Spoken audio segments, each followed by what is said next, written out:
Assalamualaikum warahmatullahi wabarakatuh. Waalaikumsalam warahmatullahi wabarakatuh. Al-Fatihah.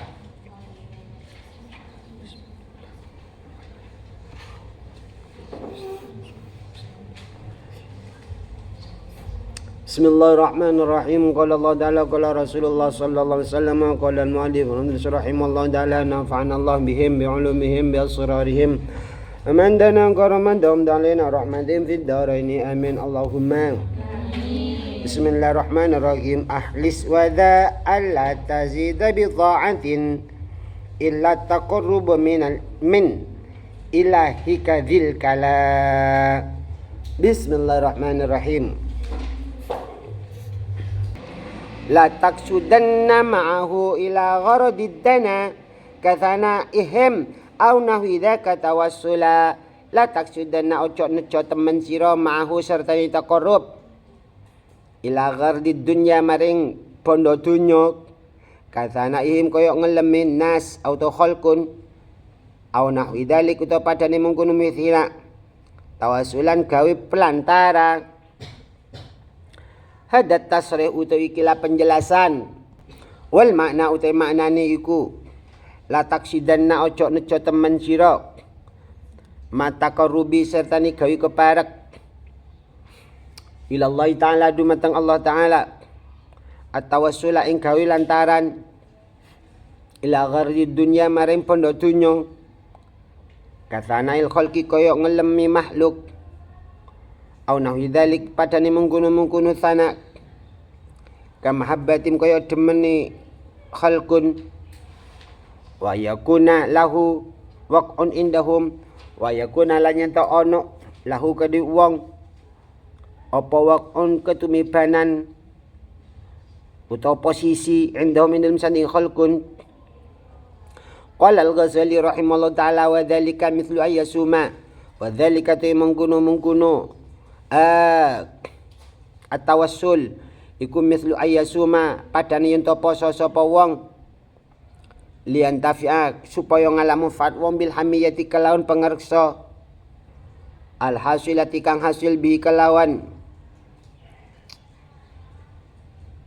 yasum saum ma qasdin serta nijo at-taqarrubi gawe keparek ila Allah dumateng Allah ta'ala. Wa misla ayati kalan padane ento merdekaken sira wong abdan ing kawula li takhallasa supaya selamat wong mimunati sangking ragate ambet wa su'i khalqi lan elem pekertine ambet. Wa misla yusalla padane ento salat sapa wong bilail wektu bengi walau iku tetep kadi wong hirsun utawi irdun hirsun ra Irdun ghardun.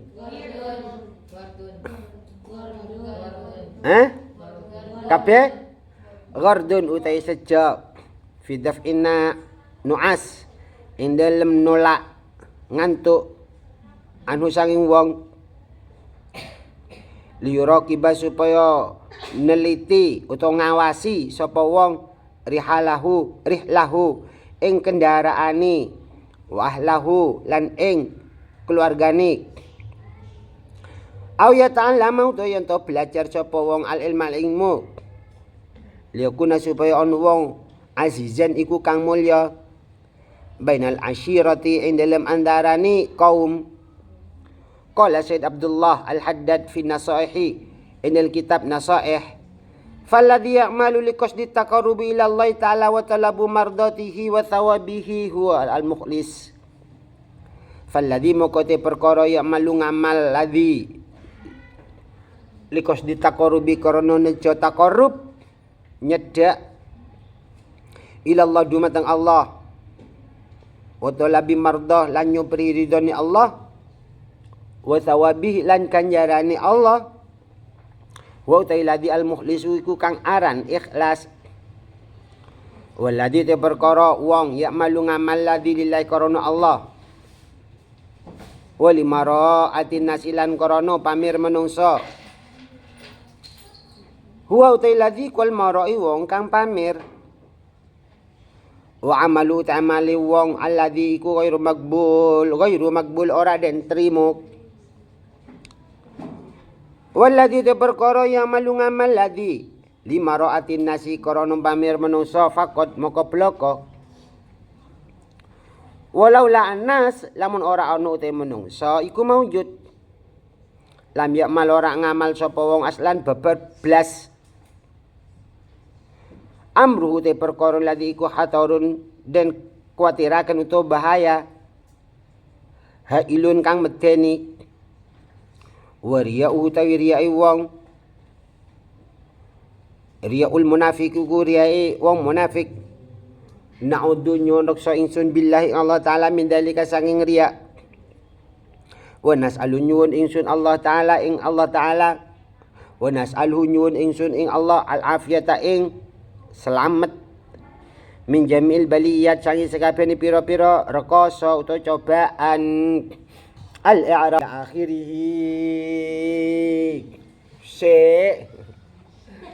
kan aku juga gawe konten cek gak dawa-dawa. Allahumma sholli ala Muhammad. Akhlis wadha ala tarid bita'atin ila taqarrub min ilaika dzil kala.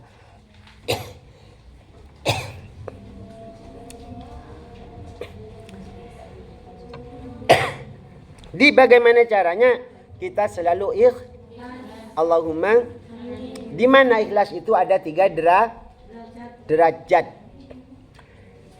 Ikhlas itu mempunyai 3 derajat. 1 paling tinggi, 2 yang sedang, 3 paling rendah. Ya enggak apa-apa walaupun paling rendah, yang penting kalau bisa menuju tangga yang kedua dan kalau bisa yang pertama. Allahumma amin. Gitu. Karena al-ikhlas di dalam pepatah, al-ikhlas ruhul ibadah. Hidup tidaknya ibadah tergantung ikhlas tidaknya. Leka ikhlas ya berarti ka ono ibadah plus. Apa ka ikhlas pun. Maka dari itu kita ikuti berikutnya tentang urutan ikhlas. Yang paling tinggi di sini adalah ikhlas. Allah tarid bita'atin illa taqarrub min ilaika dzil kala. Kita berbakti kepada Allah Subhanahu murni karena ingin dekat dengan Allahumma dan kepingin pikantuk ridhanipun Gusti Allah. Lah wong wis ridho rek, jenenge wis ridho. Pian apa sih kok gak gelem didemi aku? Satu kehalal tak kebiyen wis. Nggih napa mboten? Soale gak gelem. Coba sampean gelem didemi aku. Wong jenenge gelem bukan cuma didemi. Nggih napa mboten? Iku contoh ya, contoh. Walillahil matsalul a'la. Ngoten. Ya Allah Subhanahu wa taala tidak bisa digambarkan. Ridhanipun Gusti Allah pun juga tidak bisa digambarkan. Padha ambek iki, ngapunten. Salat ini ada yang Masya Allah berburu jemaah. Ada juga salat yang berburu awal waktu. Lebih mulia mana antara salat yang di awal waktu dengan berjemaah tapi tidak di awal waktu? Lah ya itu kan berburu jemaah. Padahal awalul waktu ridallah. Nggih mboten. Sehingga ada ulama yang mengatakan awal waktu itu paling utama walaupun salat sendirian. Kenapa? Karena ridho. Wong jenenge ridho. Maka dari itu inilah pentingnya untuk berlomba-lomba di awal waktu. Ngapunten. Orang yang ke Mekah Madinah, Allahumma amin. Itu seakan tak mau pulang dari masjid. Bukan dari Mas Bari lo ya. Seakan tak mau pulang dari masjid. Apa? Karena ingin sholat awal waktu berjamaah. Karena di Mekah Madinah itu ya jelas awal waktu. Kalau di sini maksudnya Indonesia kondisional. Kalau kondisioner itu kan kalian. Kondisional ini ada yang Pasuruan. Ada yang dari Pasuruan enggak? Ada. Di Pasuruan rata-rata asari jam berapa? Awal waktu apa? Pertengahan apa akhir bahkan? Hah? Lah iya. Kondisional. Kalau di sini kondisional. Yang penting ngelakoni berjamaah. Kalau pilihannya ya tentu awal waktu berjamaah. Kalau tidak ya yang penting berjamaah. Kenapa? Karena awal waktunya sudah tidak tercapai. Awalul waktu ridallah. Awsatul waktu. Kalau pertengahannya apa? Rahmatul. Akhiruhu afullah.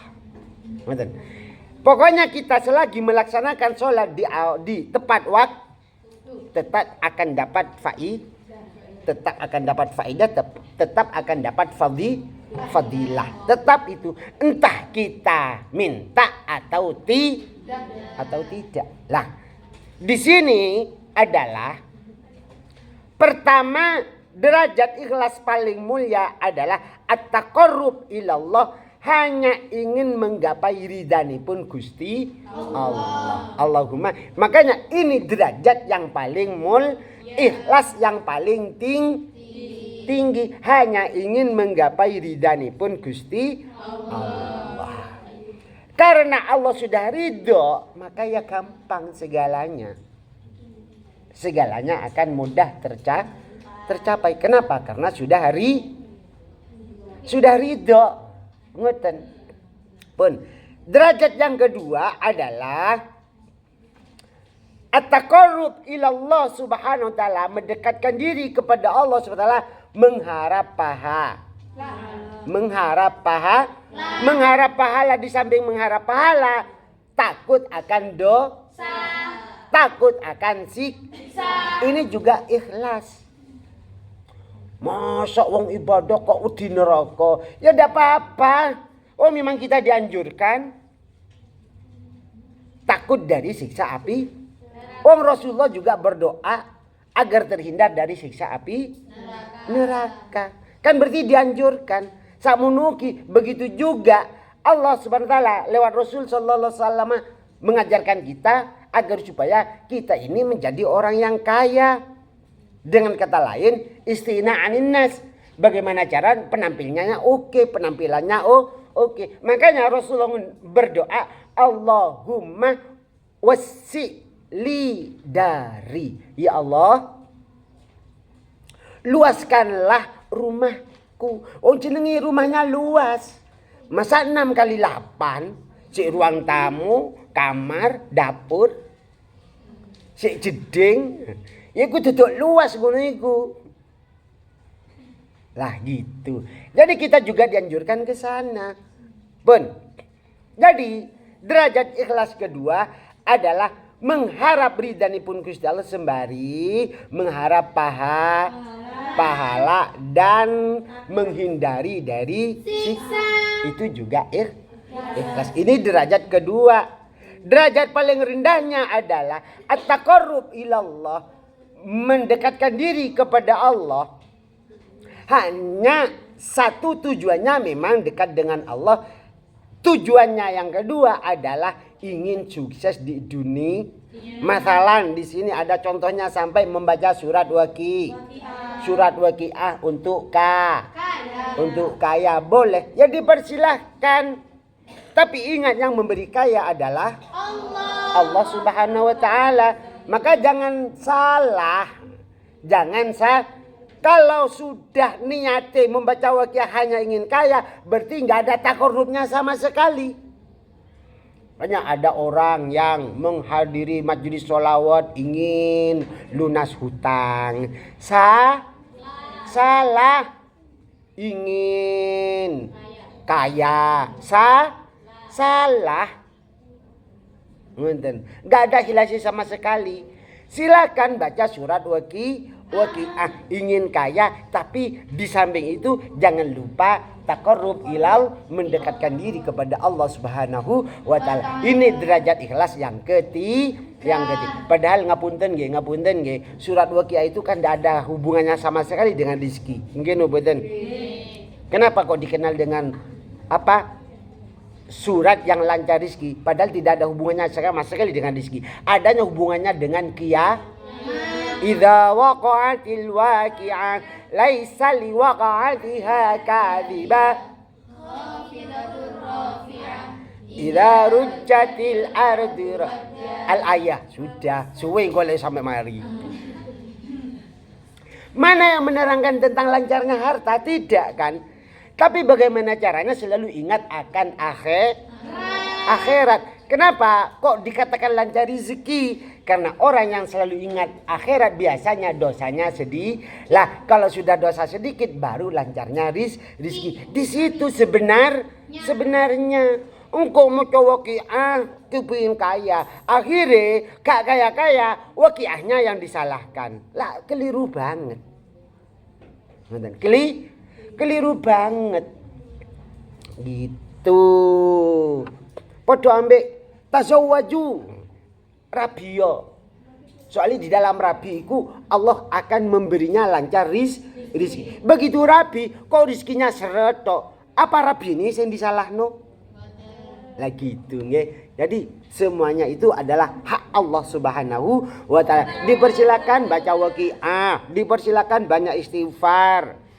Barokahnya insya Allah akan lancar rizki. Bukan cuma rizki dunia, tapi rizki ilmu. Karena ilmu juga rizki gitu. Allahumma shalli ala Muhammad.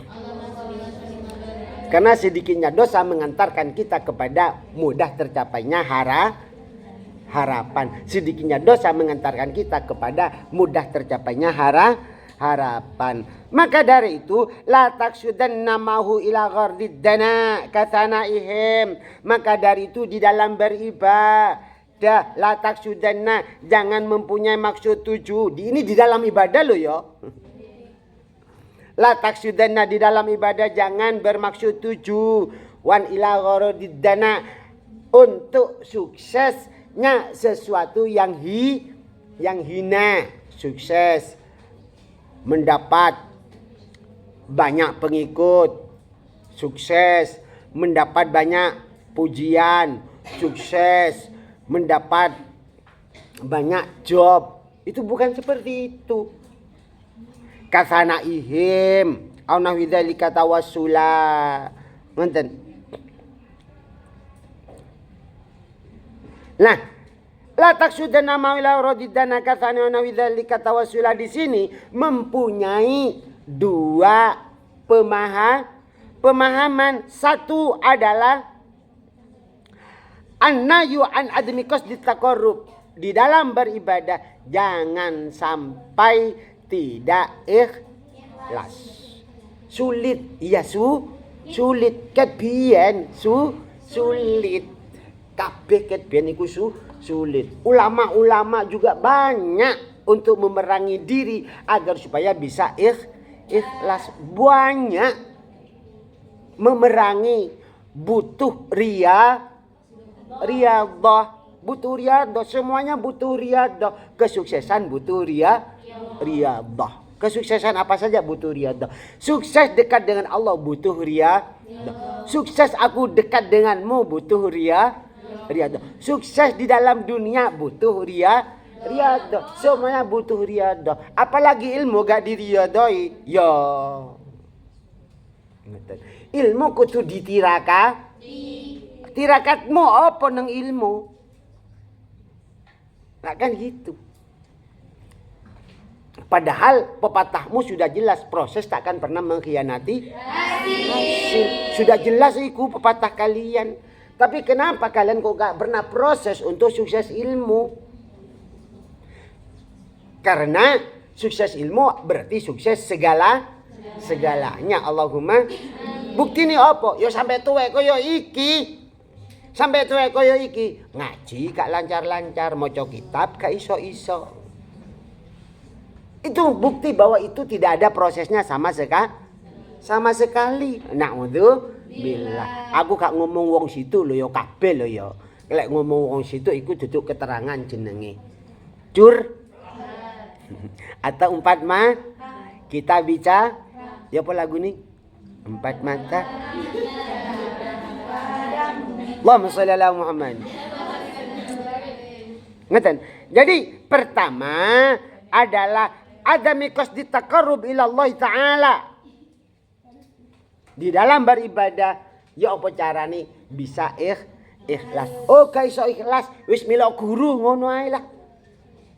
Ibadah aku milok guru ngoten mawon.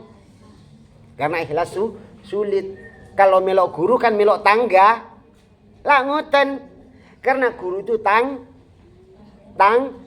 bukan tetang tapi tangga, tawassul. Apa sih tawassul itu, Dek?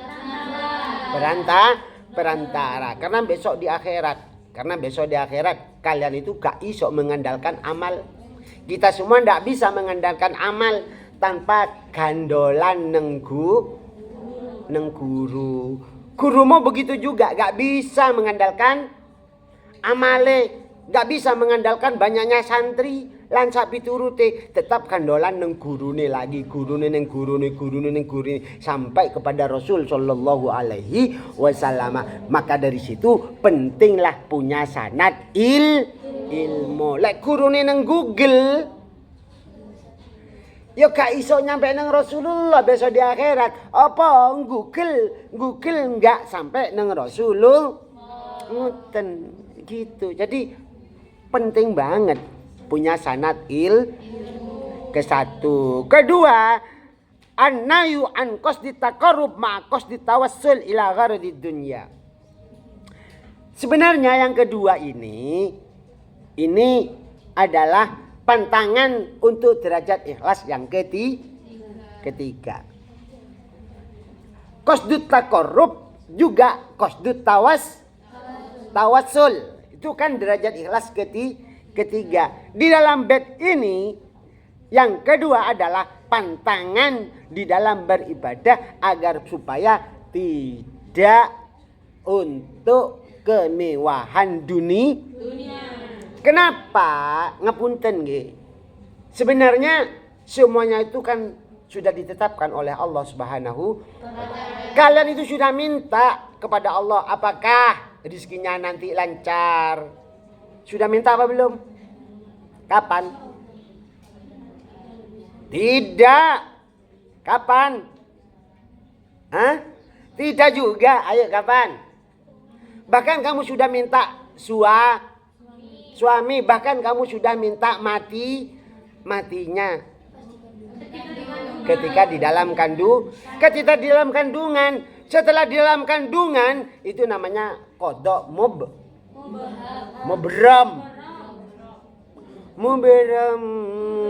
Oh keliru ya.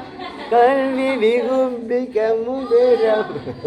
Allahumma shalli ala Muhammad. Siapa yang mau duet itu? Ayo.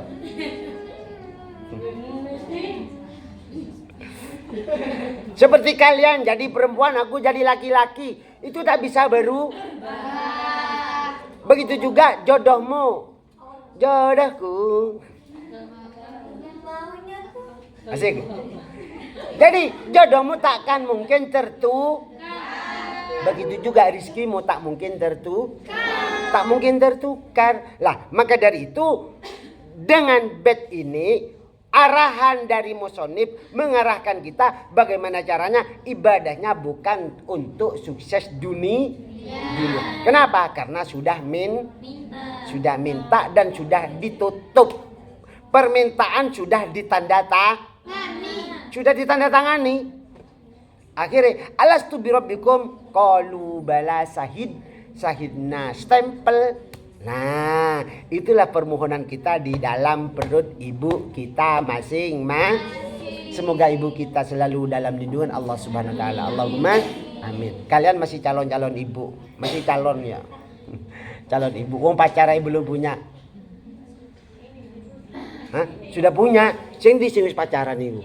Arek karodi. Allahumma sholli ala Muhammad. Maka dari itu Imam Ghazali memberi arahan kepada kita semua agar supaya bisa ikhlas minimal derajat yang kedua, kalau bisa yang ke-1. Wadzalika mithlu ayyasuma liyatafa bil hamiyati al hasila. Contohnya Imam Ghazali di sini memberi contoh puasa agar supaya mendapat satu perlindungan dari Allah, padahal ini benar kan? Nggih napa mboten? Makas ditaqarrub agar supaya suaminya, istrinya dalam lindungan Allah SWT dipasani atau dibacain Quran. Nggih. Atau juga contoh di sini ayatika abdan yatakhallasa min mu'natihi wa su'i khulqihi, memerdekakan budak karena terbebani dengan biaya atau karena jeleknya akhlak. Sampeyan boyong toko pondok gara-gara dikongkon dadekno pengurus, terus arek kamari gak ono sing patuh, ngono boyong stres. Gak ilo apa kanca kamarmu iku kok gak patuh nang awakmu. Lah wong awakmu biyen yo gak gelem patuh nang kepala kamari. Sing ono kepala kamari dirasani tok. Lah awakmu dirasani ora trimo. Nggih napa mboten? Ayo saiki wis ngalami kabeh iki. Hah? Saiki wis ngalami kabeh. Nggih napa mboten? Ada yang belum ngalami sing ndi iki? Allahumma sholli ala Muhammad. Ya wis, lek kapan ono sing ngono ku istighfar, kembalikan kepada Allah. Ngono lho, cek diampuni dosa-dosanya. Ada cerita, ada seekor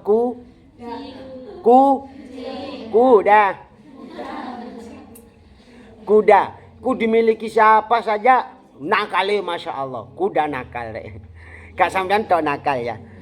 Tapi begitu dimiliki oleh seseorang, kok kuda iki kutuki nemen, dikongkon-kongkon gelem.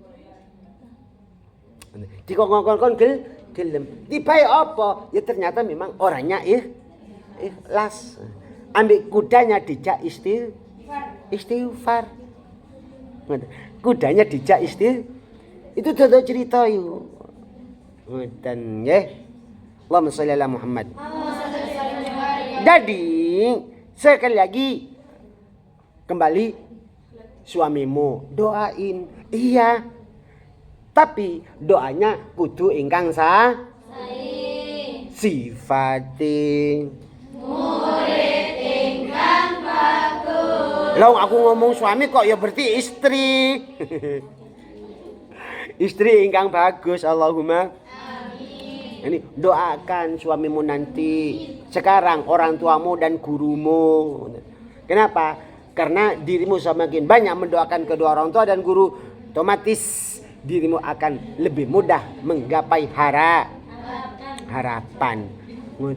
Tentu bukan ingin dipuji, tapi ingin pikantuk ridhanipun Gusti Allah lan ridhanipun para guru, ambek ridhane wong tua. Engko sing dijaluki ridhane guru tok, ridho wong tuane ora. Ya keblayen pisan. Karena orang tuamu ada tapi masih hidup. Satu yang melahir, dua orang tua yang mendidik, tiga orang tua yang memberi suami. Itu juga orang tuamu. Bahkan ngapunten, taatmu kepada suamimu dengan taatmu kepada orang tuamu, kalau sudah punya suami lebih wajib yang mana? Ketika perempuan nanti punya suami, maka orang tuanya itu menjadi nomor 1 suami, nomor 2 orang tua suami, baru nomor 3 orang tuamu sendiri. Ojo dibalik. Allahumma sholli ala Muhammad. Itu bagi istri, bagi suami kan beda. Bagi suami beda. Nggak usah tahu kok menuntut terus. Allahumma sholli ala Muhammad. Nggak usah tahu nanti menuntut terus. Tahu. Pokoknya kalau menuntut itu gak ilo. Apapun menuntut gak ilo. Jarine aku iki gurumu. Aku gurumu apa ora? Jarine awakmu santriku. Ngene. Lalu kamu menuntut aku agar supaya berakhlak guru ngono ta? Tahu aku menuntut awakmu berakhlak sebagai murid ngono ta? Pokoknya kalau sudah saling menuntut akan begitu juga di dalam kalau sudah saling menuntut maka keluarga itu tidak akan bertahan lah. Ngono lho rek. Allahumma sholli ala Muhammad. Padahal kamu ingin menjadi istri orang kan pertama dan terakhir. Mungkin betul? Apa ingin menjadi istri orang pertama, kedua, ketiga, keempat? Lah iya. Makanya jangan biasa Allahumma. Wa mithlu yusalla bil-lail. Contohnya lagi di sini. Ibadah di malam hari. Ibadah di malam hari hanya ingin menjaga keluarga, hanya ingin menjaga hartanya. Ceket tok lek dik kono sik ono wong sing melek. Malinge gak sida mencu. Ya, iki gak entuk apa-apa, masya wis ngaji, maca Quran malam hari suarane dibanterke ya tambah gak ilo apa-apa. Long kancamu ana sing turu, awakmu maca Quran sing turu terganggu suara Al-Qur'an,